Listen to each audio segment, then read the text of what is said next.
الرحمن علم القرآن خلق الإنسان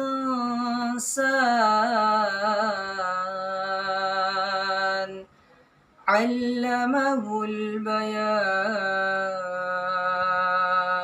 رب اشرح لي صدري ويسر لي أمري واحلل عقدة من لساني يفقهوا قولي. السلام عليكم ورحمة الله وبركاته.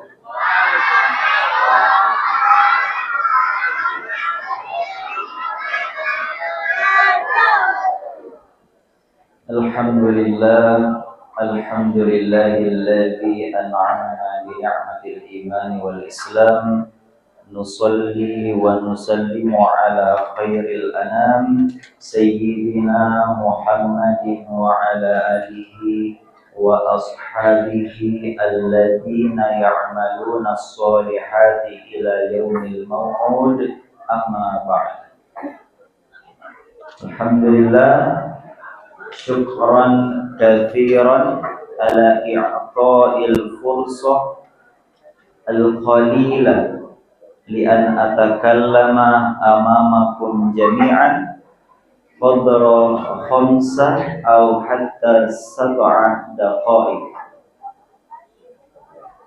Terima kasih saya ucapkan kepada pengurus yang telah memberikan sedikit waktu kepada saya untuk menyampaikan sedikit siraman qalbu yang ditujukan terkhusus untuk diri saya sendiri dan juga tertuju kepada jamaah yang hadir di siang hari ini. Ma'asyiral muslimin rahimakumullah. Salawat dan salam tak lupa pula kita kirimkan kepada junjungan kita Nabi Muhammad sallallahu alaihi wasallam. Allahumma shalli ala. Semoga dengan salawat tadi di hari akhir kelak kitalah umat-umatnya yang akan menerima syafaat dari beliau. Amin ya rabbal alamin. طيب وفي هذه الفرصة السعيدة وفي هذه اللقاء السعيد أريد أن أتكلم أمامكم من الحكاية. Jadi pada kesempatan kali ini saya akan menyampaikan beberapa poin dari sebuah cerita seorang ulama. Namun sebelum itu Mister minta untuk semuanya berada dalam keadaan tenang dan tertib. Arju ilaikum al-hudu wal ihtimam nahwal mutakallim amamakum jami'an. Mister minta semua perhatiannya untuk mendengarkan. Tidak lama, cuma sebentar. Suatu kisah diceritakan seorang imam pada tahun 305 Masehi, jauh sebelum kita semua dilahirkan. Seorang imam yang bernama Imam Hasan al-Bisri. Suatu hari sang imam ini berjalan menuju pasar yang berada di kota Basrah. Pada saat beliau berjalan, bertemulah beliau dengan segerombolan warga yang ada di sekitaran pasar.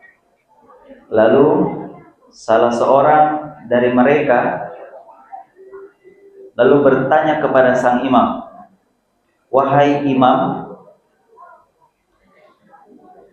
saya ini sudah sholat dari subuh sampai dengan isya.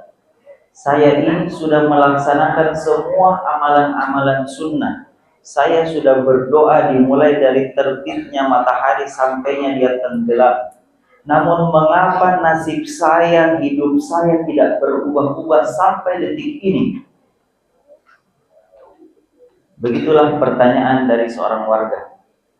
Lalu Imam Hasan al-Basri menjawab, Wahai saudaraku, ketahuilah bahwa doa kalian tidak diijabah oleh Allah, doa kalian tidak didengar oleh Allah, itu disebabkan hanya satu hal.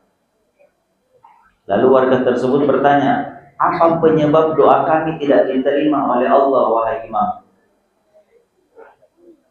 Tak lama kemudian sang imam menghela nafas lalu menjawab pertanyaan warga tersebut.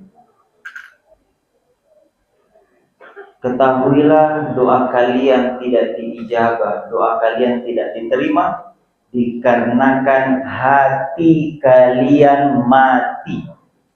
Dengarkan. Hati kalian mati.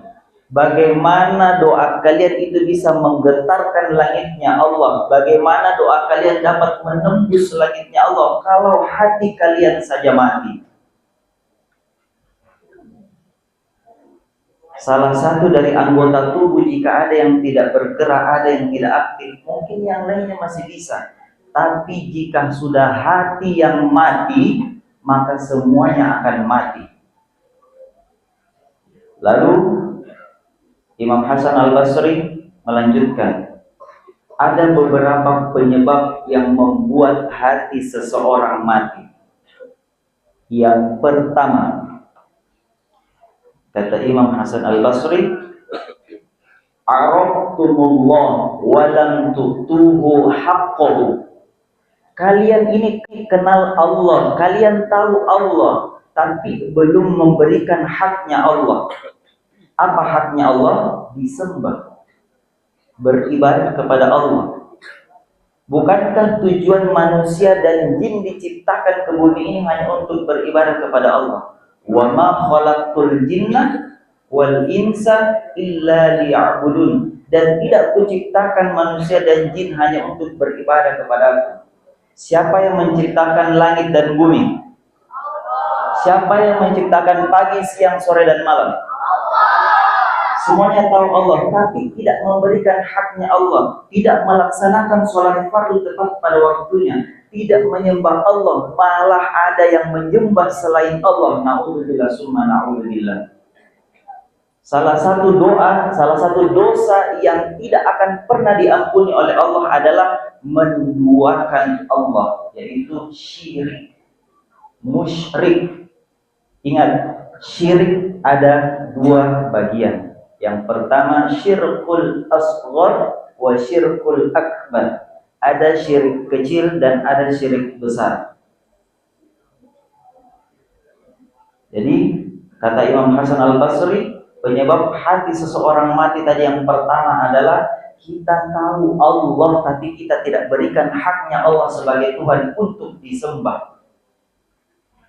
Hampir setiap detik kita membaca surah Al-Fatihah, min tartibil kalimat, dalam tertib kalimat, penyusunan kalimat dalam surah Al-Fatihah, iyyaka na'budu wa iyyaka nasta'in. Kita menyembah dulu baru meminta tolong kepada Allah. Mana ada orang digaji dulu baru bekerja? Tidak ada. Yang ada kita menyembah dulu, bekerja dulu, baru digaji. Seperti itu perumpamaan kita kepada Allah. Kita menyembah dulu sama Allah. Kita dulu yang menyembah Allah, baru kita minta pertolongan sama Allah. Jadi jangan heran kalau kenapa saya tidak berubah-ubah ini. Bisa jadi karena hati kita mati. Tahu Allah tapi tidak memberikan haknya untuk disembah. Selanjutnya poin yang kedua. Kenapa kok hati seseorang itu bisa mati? Kata Imam Hasan Al-Basri, qara'tumul Qur'an wa lam ta'malu bihi. Kalian membaca Al-Qur'an tapi tidak mengamalkan apa yang ada dalam Al-Qur'an. Salah satu contohnya surah Al-Hujurat ayat 13 yang artinya kita diciptakan dari laki-laki dan perempuan, dari suku-suku dan berbangsa-bangsa agar kita saling mengenal. Tapi kenapa masih ada dari kita yang saling bermusuhan? Masih saling tidak berbicara lebih dari 3 hari.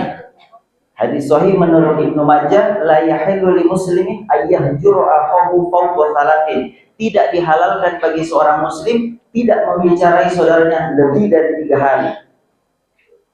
Ingat, jadi kalau masih ada yang berkumpul di sini, bapak teman memang dari serang. Ya? Karena tidak dihalalkan itu, tidak berbicara lebih dari 3 hari sesama muslim. Itu poin yang kedua. Kita tiap hari membaca Al-Quran dari pagi, siang, sore, malam. Kalau bisa dalam satu hari kita khatam 30 kali, 30 juz. Tapi kita tidak mengamalkan yang ada di dalamnya. Itulah salah satu penyebab hati kita mati.